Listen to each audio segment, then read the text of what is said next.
Exercise 14.2 question number 6.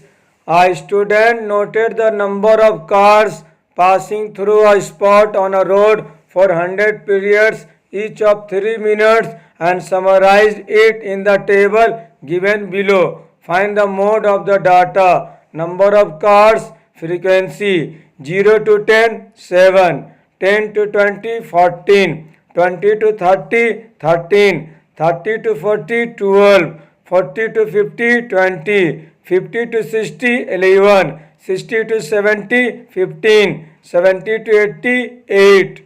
Dear students, आज exercise 14.2 में question number 6 पढ़ेंगे। जैसे कि आपको बताया गया, मोड में जितने भी क्वेश्चंस है सबसे पहले आपको 2 कॉलम ड्रॉ करना। ये दोनों कॉलम क्वेश्चंस में दिया रहता, उसी क्वेश्चन से देख कर ये दोनों कॉलम बनाया गया है। तो CI का कॉलम दिया हुआ 0 to 10, 10 to 20, 20 to 30, 30 to 40, 40 to 50, 50 to 60, 60 to 70, 70 to 80। अब फ्रीक्वेंसी का कॉलम में नंबर दिया हुआ 7, 14, 13, 12, 20, 11, 15, 8। डियर स्टूडेंट्स, हमें मोड में सबसे पहले मॉडल क्लास फाइंड करना है।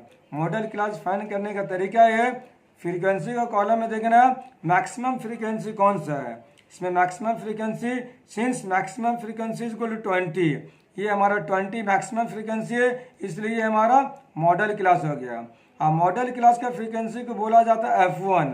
F1 से जस्ट पहले का फ्रीक्वेंसी को बोला जाता है F0 और F1 के जस्ट बाद वाला फ्रीक्वेंसी को बोला जाता है F2।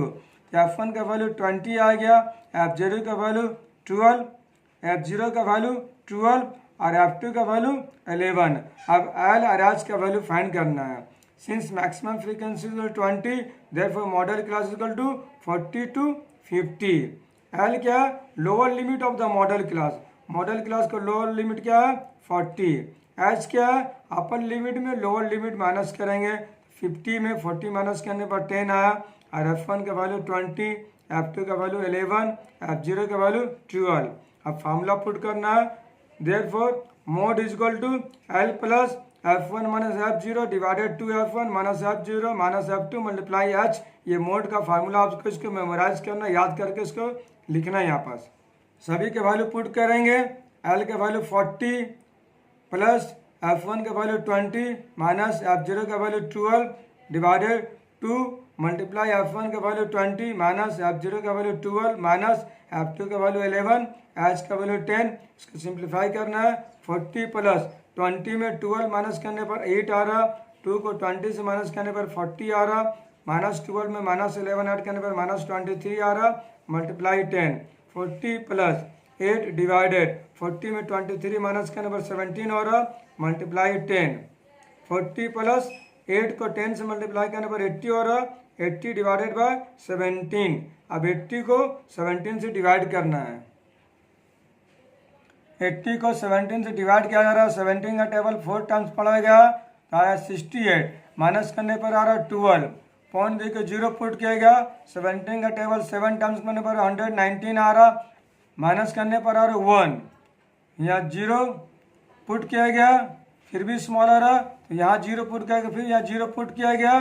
17 का टेबल 5 टाइम्स पड़ा गया, 85 आया, माइनस करने पर आ रहा 15। अब ये 80 डिवाइडेड बाय 17, 80 को 17 से डिवाइड करने पर आ रहा 4.705। पॉइंट का बाद हमें 1 डिजिट लेना है, तो यहाँ पर सेकंड डिजिट 0 है, इसको रिमूव करने पर 5 से छोटा इसलिए 1 ऐड नहीं हो रहा इसमें, तो 4.7 ये वैल्यू हो गया। अब 40.0 में 4.7 का ऐड करेंगे, यहाँ पॉइंट के बाद 1 डिजिट इसलिए 40 में पॉइंट के बाद 0 पुट किया गया, ऐड करने पर 44.7। 40 में 4.7 ऐड करने पर 44.7 कार्स। क्वेश्चन में कार्स है, इसलिए आंसर में कार्स लिखा जा रहा है। डियर स्टूडेंट्स, कहीं भी कंफ्यूजन है आप कमेंट कीजिए। Thanks for watching this video.